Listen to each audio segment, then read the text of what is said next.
Ebbanga wabaddewo olutalo wakati w'omuduumizi w'eggye ly'eggwanga General Muhoozi ne mukoddomi we Rwabwogo oluzze lubumbujjira ku mutimbagano ng'ababiri bano bawanyisiganya n'okwerangira ebikikinike mu lukuŋŋaana lwa bannamawulire olutuuziddwa ku ofiisi ya ssentebe w'ekisinde ki Patriotic League of Uganda e Nakasero mu Kampala. Ssentebe w'ekisinde kino David Kabanda mu bubaka obumutikkiddwa mukama we General Muhoozi atubuulidde nti Rwabwogo alina emivuyo gy'azeenyigiramu egyekuusa ku kubulankanya ensimbi z'omuwi w'omusolo n'okukozesa obubi w'ofiisi ye ng'ayita mu kitongole kye ki PACEID.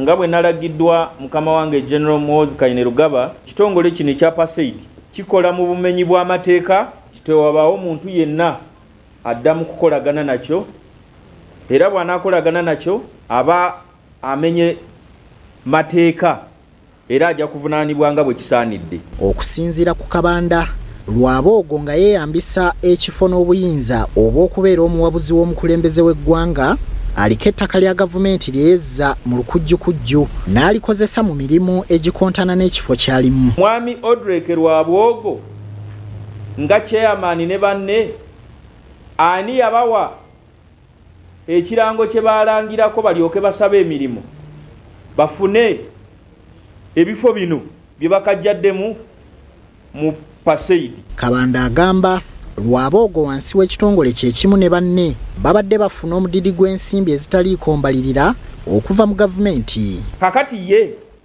abuuka jajja ssente n'agenda gy'atajja ssente, eno jajja ssente bakakasa batya nti accountability gyakoze eri yeye entuufu nti kino kitongole ki PACEID kiri mu bumenyi bw'amateeka era kigenda kugalibwawo bunambiro. Kabanda afundikidde agamba nti Rwabwogo ayolekedde okukwatibwa avunaanibwe emisango egyekuusa ku buli bw'enguzi. Kubanga gwafuna ssente za gavumenti notaziwerako accountability kiba kitegeeza nti oteekwa okukwatibwa otwalibwe mu mbuga z'amateeka obitebye.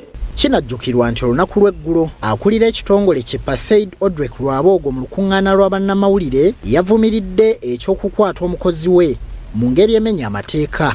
Newankubadde olina ekizibu oba olina opinion etafaanana n'eya gavumenti, constitution protecting right yo okulaba nti ofuna decent arrest, decent treatment, kubanga oli bw'alaba ensobe omuntu nga bamuyisizaamu bulungi atrustinga court yaffe, atrustinga security services zaffe.